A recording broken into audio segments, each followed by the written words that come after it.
raha ny zava-misy eny amin'ny lampanatsimbazaza iny kosa indray dia FDB miompana amin'ny ara-toekarena no nodinihana teny amin'ny anteny mera-pirenena androany isany amin'izany ohatra ny volalany ao anatin'ny fampandrosoana ny Madagasikara.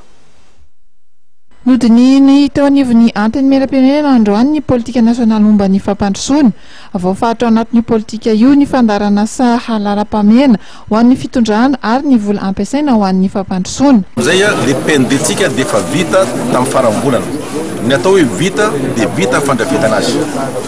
Fa ny zavatra tsy maintsy ho resana nefa dia hoe tsy maintsy misy validation officielle, zany hoe fankatoavana amin'ny fomba officialy. Izy zany mankatony PND. Ny sehatra voalohany mankatony PND zany dia ny conseil de gouvernement. Ny conseil de gouvernement mijery hoe mifanaraka marina ve amin'ny politique générale de l'État le PND. Hita ao anatin'ny PND marina ve politique sectorielle rehetrarehetra. Ary voafaritra ao anatin'ny PND ve ny cadrage macroéconomique zay mamatotra ny gouvernement. Zay rehetrarehetra zay dia vita omaly.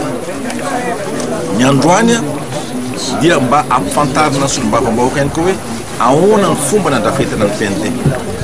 Tsy misy hoe ny solomba-vahoaka kosa tsy hoe mandany na tsy mandany PND fa ny fanajana azy satria solomba-vahoaka izy no tena vahoaka dia ampifantarina azy ahoana moa zany PND zany ho atao zay ny zavatra zany androany amin'ny telo. Dia ny dingana manaraka ny fankatoavana farany dia ny conseil de ministre mamaritra azy atao amin'ny herinandro ambony satria fantatsika fa feno fandaram-potoana dia tsy vita ny androany zay zavatra zay. Tiako marina ihany koa na amin'ny PND dia tsy maintsy ao anatin'ilay PND na hitantsika hoe ohatrinona marina ny vola tokony ilaitsika raha tokony hampandrosoana ity firenena ity. Dingana manaraka zany rehefa vita ho PND io, rehefa vita ny validation dia tsy maintsy miroso atsika amin'ny fomba hitadiavana zay teti-bola anatanterahana ny PND. Farany le PND dia tsy ny mpamatsy vola ny taky azy fa ny PND dia isika nanapa-kevitra hoe mba hampirindra ny fampandrosoana eto amintsika.